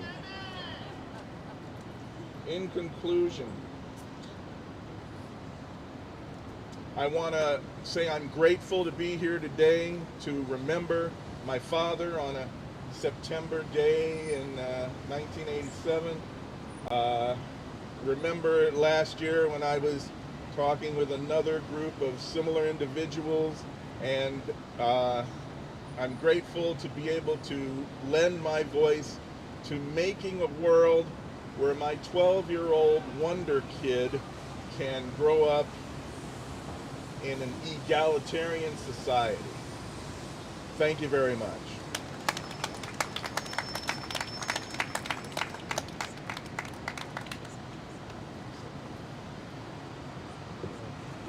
Just a quick announcement.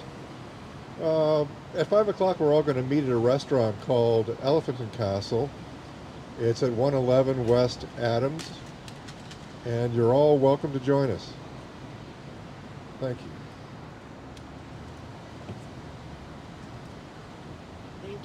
Thank you. Clark, thank you so much for your speech. That was beautiful. It's about allies, guys. Allies, right? In the early 80s, I was a young high school kid, and it was about burning the bra. Oh yeah, that was cool. I want to burn my bra, all right? It was about who needs men. Yeah, okay. Okay, who needs men? Sure, I'll dig that. I went to my high school guidance counselor, and she goes, so Lori, what do you want to be? I really wanted to tell her I wanted to fly the plane for the Air Force, but I was too shy, too nervous, too quiet. She goes, you'd make a good secretary. I'm like, what? Are you kidding me? No, I'm going to burn my bra. To heck with men. I'm going to make more money than a secretary. I want to be breaking through that glass ceiling, right? Ladies, you all know what I'm talking about. When I got a real job, a secretarial job, I said, to heck with that, right? I like men. And I kind of like my bra, so So I just let it go, right? Feminism, this is the first thing I'm going to say. I am not against feminism. I'm against the leaders of feminism that made it toxic and brutal for our men, right? That's what I'm against. So I let all of this go, right? I'm just going to work. I need the paycheck. I need to put food on the table. I got married. I had 2 boys, right? Love them dearly. Boys will be boys, and I'm going to say that again, boys will be boys. They're different than girls, right? They're fun, they're scary, they wrestle. I won't go down the road that my sons went through, because my thought was, well, shoot, you can get a divorce. Things don't go your way, right? I want to apologize to my ex for all the nasty things that feminism and the culture did to me and took it out on him. He ended up committing suicide, right? If we'd have given our men respect and love and a place to talk, to be men and not make them feel less than, right? My sons went to school when it was girl power. Good Lord, girl power, cool, okay, yeah. Let's all break through the glass ceiling, right? Let's trample our men and call them bad, women good, women victim. We've got to stop that mentality. I am no longer following the feminists, right? I had a choice to go in and change them, but why? I want to step back and be an equalist. Due process for everybody, right? The truth matters, people. Don't ever let them shut you down. Stand up for what's right. Stand up for what's good. And speak out against this believe all women. I have to say it, I'm sorry. It's destroying our real victims, right? Speak up, say something. We can do this. I want to bring on our next speaker, where a false accusation has just destroyed his beautiful career, the beautiful work that he was doing. Eric Scott.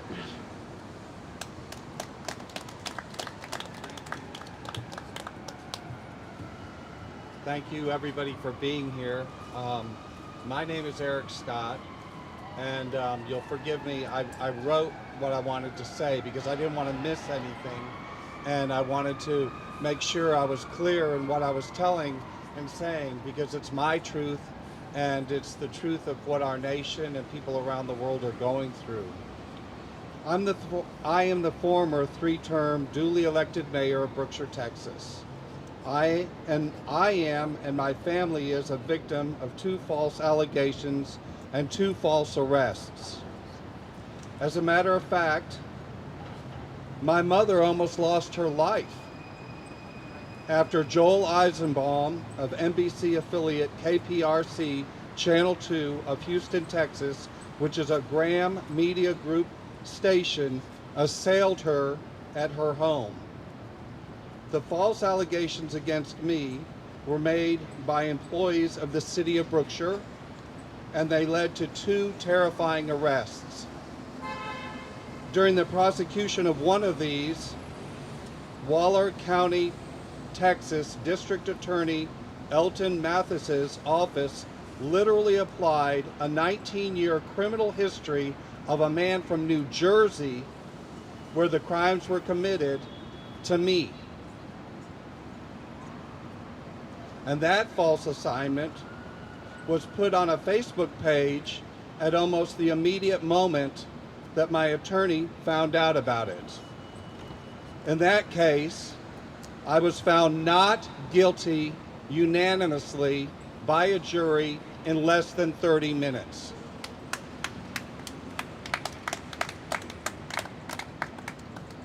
The second case was such a lie that it was not prosecuted, but the charge alone put my life in danger, and the same district attorney Elton Mathis's office in Waller County actually hired one of the lying accusers after his malicious deed. In case you were wondering, Waller County, Texas is also where many inmates have been found dead in their jail cell, including Illinois native Sandra Bland. My life, my work, and my reputation have all been destroyed by these evil acts.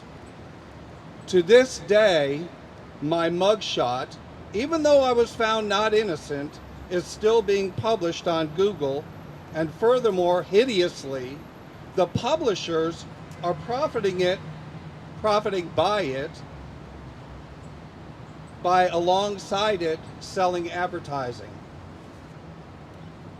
Laws need to be changed in our great nation to stop once and for all the illness and plague that has permeated our citizenry and judiciary. Greed and dastardly motives have also caused it to metastasize, which in turn has diminished the United States' standing on the world stage for its inhumane treatment of men and minorities, making them unequal and second-class citizens.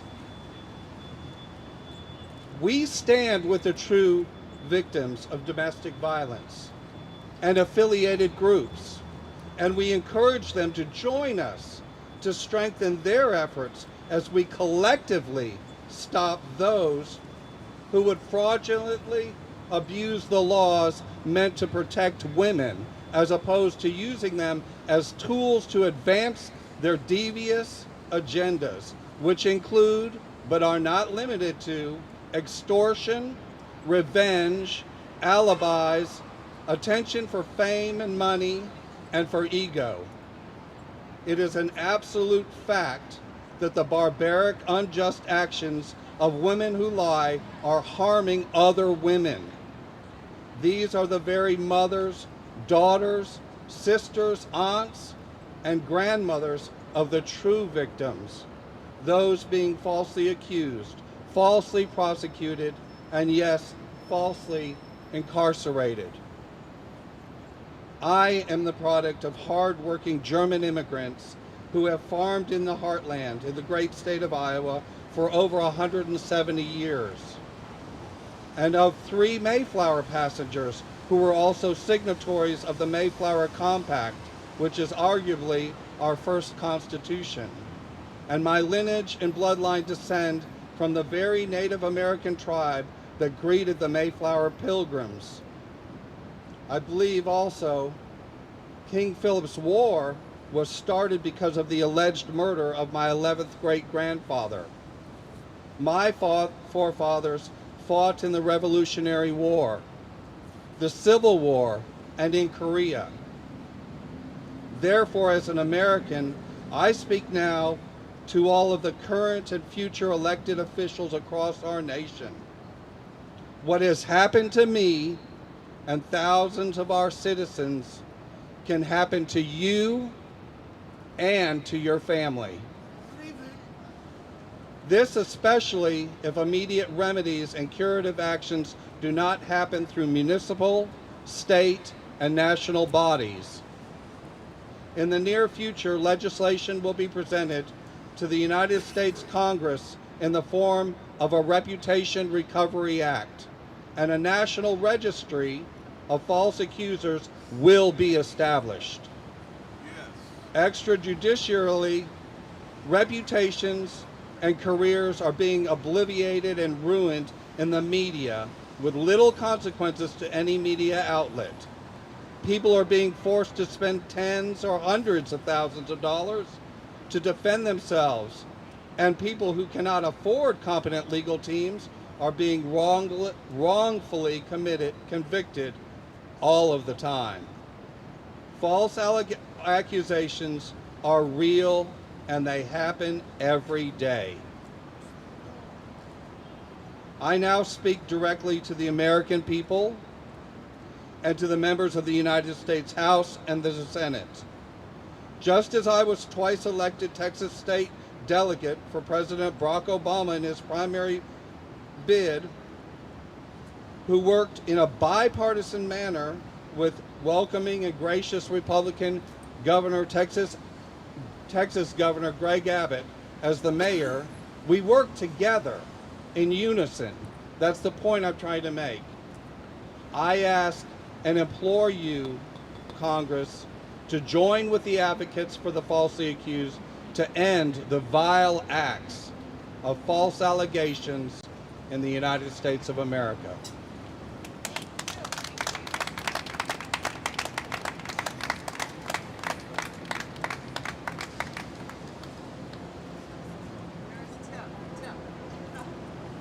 All right, thank you. Thank you so much, Eric. A lot of devastation that he's gone through. And he mentioned something too, our reputations are destroyed. Some of these charges don't even make it into the court system, but our reputations are destroyed the minute anything is released on social media. I can't tell you how many people I've met, mothers, fathers, scared because their son or their daughter was falsely accused, right? Just on campus, just around town, people will put anything on social media just as revenge, just as a way to bully, just as a way to get power. America is so sick and filled with this going on. That stuff doesn't go away. Once it's in electronic media, once it's out there at the forever internet, it doesn't go away. And people have to live with this. People have to walk around in their communities knowing that this vicious lie is out there and people are believing it. You guys, we've got to do something. We've got to do something now to take our families back, to get rid of these vicious lies that are destroying our kids. 50-50 parenting is another thing I'm for, right? Let's get 50-50 parenting across the U.S. That will take these custody issues in a better light for the best interest of our kids. Let's stop making up these lies and treating our kids like chattel, their property. Let's stop. It's tearing our families apart, America. We've got to stop. Tim, I think we've done pretty good here. What do you think? Come join me. Thanks, Lori. Yeah, I really appreciate people coming out for this, despite the weather. I'd like to make a little plug for NCFM. That's the National Coalition for Men. It's been around since 1977. And we try to raise awareness of what you might call the other half of gender reality. And if you want to get involved with an organization that's blessed with excellent leadership and is really trying to fight the good fight, just go to ncfm.org and plug in. Right? And well, I guess we're going to break everything down now, but again, at 5 o'clock, we're all going to meet at Elephant and Castle. That's at 111 Adams. It must be very, very close to here. And you're all invited. Please come join us. Thank you, Tim. Thank you. I just want to encourage the public, right? I want to encourage everyone listening. I want to let you know that you are not alone. You are not alone. We have so many people that are afraid to stand up and say, I'm innocent. I get that. I totally get that. You are not alone, though. Reach out. Reach out. National Coalition for Men. Reach out to the advocates for the falsely accused. We need to raise awareness, right? You should not live in fear. You should not. All right? The other thing I want to do is encourage everyone out there listening who has never even tipped into this topic of false accusations. I I want you guys to know that just you having here listening and learning is a blessing, because we need all of you to talk about this. We need all of you to go on in social media when somebody is just damning someone to hell for something they may or may not have done. I want you to step back and think, this is America. We are innocent until proven guilty. Innocent until proven guilty. When you pick up that social media that says, oh, so-and-so charged with rape, oh, so-and-so charged with burglary, arson, murder, I want you to step back a little bit. I want you to step back and think, there's evidence you guys aren't looking at. There's evidence you guys do not see. I want you to tell the world, hey, we have to wait for the evidence, right? Let's not condemn this woman or this man to hell. Let's not have people saying, oh, he raped her. I know he did. He deserves prison. I hope he gets the bar of soap and all of this nasty stuff that they say. I want you to stand up and be the one that says, we don't know if he's guilty. We don't know. I want you guys to be the light. Be the light. This country, the United States, per capita, imprisons more of its population than any other country on earth, more than China, more than any other country. Think about it. Thank you. And in closing, I just want to say I love you all. Everyone. There's a good side to everyone. Let's find that in everyone, all right? And let's speak the truth. Let's support the truth. Let's be the light. And let's start taking our America back where it belongs, in our families. I love you guys. Stay strong. Take care.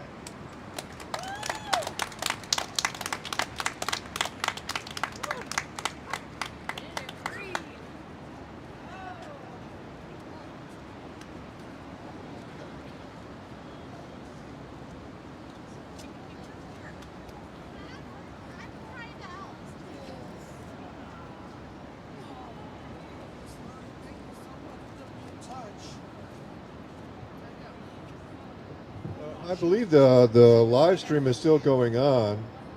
If anybody wants to just speak, Tony here, who is capturing the event, do we have a microphone for?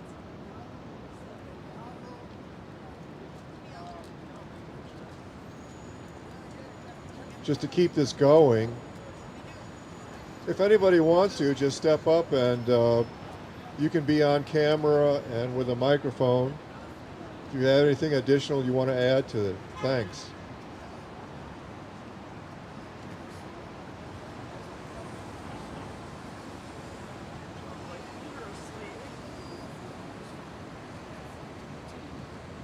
All right, well, I got invited, so here I am, wearing my activist shirt. Don Wolfson, and I had a family member who was falsely accused, and we were not nearly the worst case scenario. I had retirement savings, and we got a good attorney, and we got people who had lied to admit that they hadn't, and we got the charges dropped. But, you know, I'm here to say that there's downstream effects, even in a case like mine, which is, you know, not nearly as bad as all these people who have their loved ones incarcerated and so on. Yeah. Well, we're really not supposed to be using the amplification at this point. Oh, okay. So if you can use this microphone, yeah, that'd be great. Okay, so my gosh, I've lost the thread. It's okay. Yeah, so there's downstream effects, right? Cost me $40,000 out of my retirement savings. We have a young man with autism who was bullied at school and had his arrest, you know, published by the sheriff. And fortunately, he's going on with his life. Started dating somebody from NCFM that I won't identify, and had to end it because his trauma from his false accusation was so bad that, in his own words, he was scarred so badly that he couldn't do love again. So I'm just here to say that false accusations hurt people, even when, charges are dismissed, you win your case or whatever. False accusers should face consequences. That's one of the things that we need to change in this country. Okay. Anybody else? No. Let's. Mr. Weeks. I just want to thank this guy. Is this mic even on? Okay, I just want to thank this guy for the beautiful music and coming all the way out here. Thank you so much. You keep singing, you keep playing the guitar, and hopes. I will. All right, thank you. Thank you, Lord. All right. I don't know. Tim?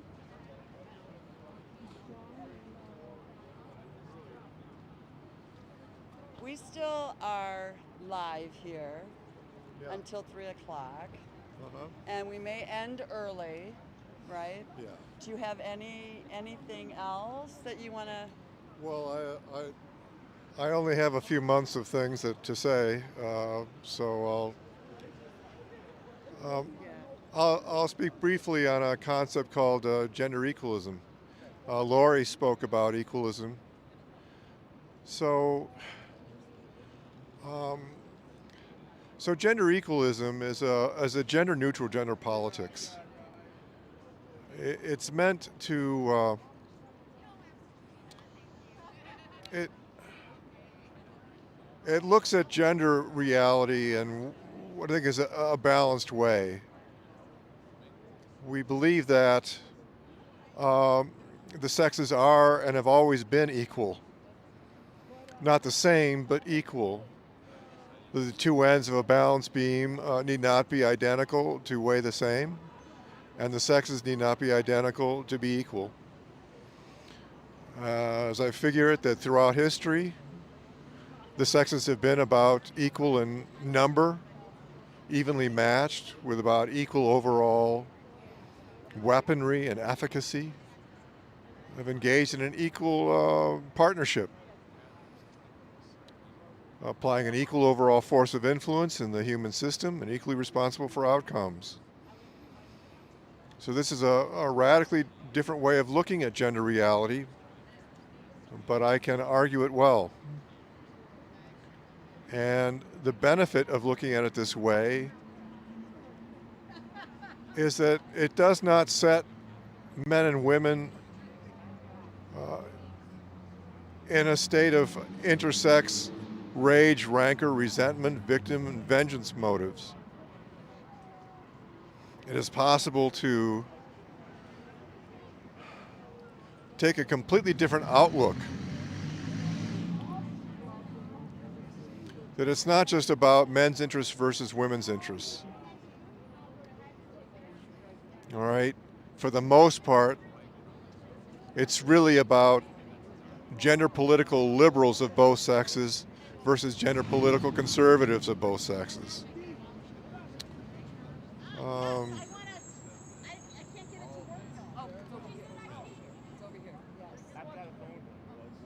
Do we have someone else to? So it's a very, very complicated thing, gender equalism. And I could go on for many hours trying to explain it and understand it. But basically it's an outlook whereby each sex lets go of all the resentment of the various powers and privileges possessed by the other sex, because we know that our own sex possesses powers and privileges in equal measure. We come to know that there's really just no real legitimate basis for intersex resentment when we come to understand that the costs each sex pays for its respective privileges are costs that come out even. So I think that this gender equalism provides a ray of hope. It's light at the end of the tunnel, that it is actually possible to de-escalate the battle of the sexes and to seek intersex unity, fairness, and forgiveness. Thank you. Thank you, Tim. I have another announcement that I'd like to make. International Falsely Accused Day technically is on the 9th of every year, the 9th of September of every year. Denise, if we could have her speak, she has an announcement to make about tomorrow's rally at her organization. Hi, yes, my name is Denise Bronis. Tomorrow at the corner of Harlem and Grand at noon, we're going to have a rally to free our people. Come on out and join us. Come out and join. Bring information on your loved one. Come join us. Come join our party. Thank you.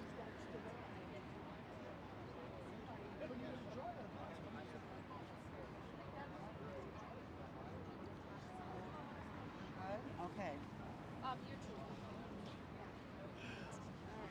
We're back again.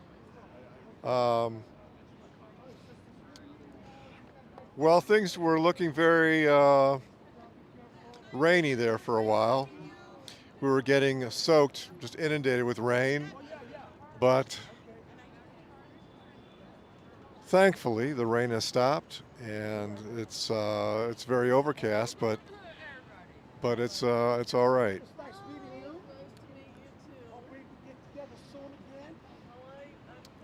Again, appreciate anybody who's out there watching this. Encourage you to get involved.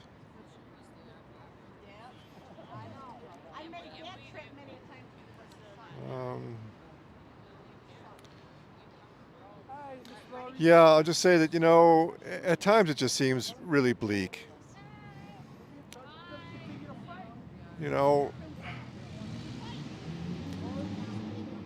There's evidence now. Well, it's more than evidence. It's a done deal. They're actually teaching artificial intelligence to be biased against men. This is actually happening. I have a friend who took a Google course, and in the course materials it goes on about how it's going to apply a bias. But if we speak up, if we get involved, it can make a difference. I still maintain that a world that is where the sexes are in reasonable harmony with one another, that's the world I want to live in. I don't want to live in a world where women and men are at each other's throats. I don't want to live in a world where anxiety over gender equality is at such a fever pitch that factions in this society want to obliterate gender entirely, as if that were some kind of a solution. Admittedly, in a genderless society, there's going to be no gender conflict, but at what cost? Right? Well, is there anyone else, Lori? Should we just sign out? Should we just? Let's plug Justin Brooks' book. There you go. If I had enough money, I would send this. If I had enough money, I would send this to all of the judges and prosecutors in the USA. You might go to prison even though you're innocent, by Justin Brooks of the Innocence Project. Good job, Justin. Keep up the great work. Awesome. Awesome. I think we've done good here, Tim, don't you think? Yes, it's worked out much better than I thought when it was pouring rain, and I just didn't think it was hardly going to come off, but fortunately kept the faith and kept going and set up, and the rain stopped. Absolutely, and I did my hair for nothing. Through the rain, we did it, but the rain is so symbolic of the tears and the pain that we have inside for all of our falsely accused. So, and Tony, our live stream man, Tony Tang Productions, very, very, I would recommend him to anybody and everybody. Yeah. Sort of is embarrassing, Tony there, but my God, this man has just gone way above and beyond to make sure this whole thing worked out. We didn't know anything about how to do a live stream, and And Tony has just held our hand the whole time and made sure that this would happen and work. So, Tony Tang Productions. I couldn't recommend it more.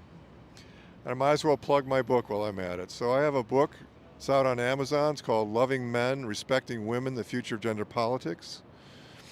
And it's about loving men enough to empathize with men and respect women enough to hold women accountable. It's about time we reframed and re-understood women as equal partners in the human system. Not powerless pawns under patriarchy, but, you know, participants in this whole gender system, in this whole world, and ultimately equal partners.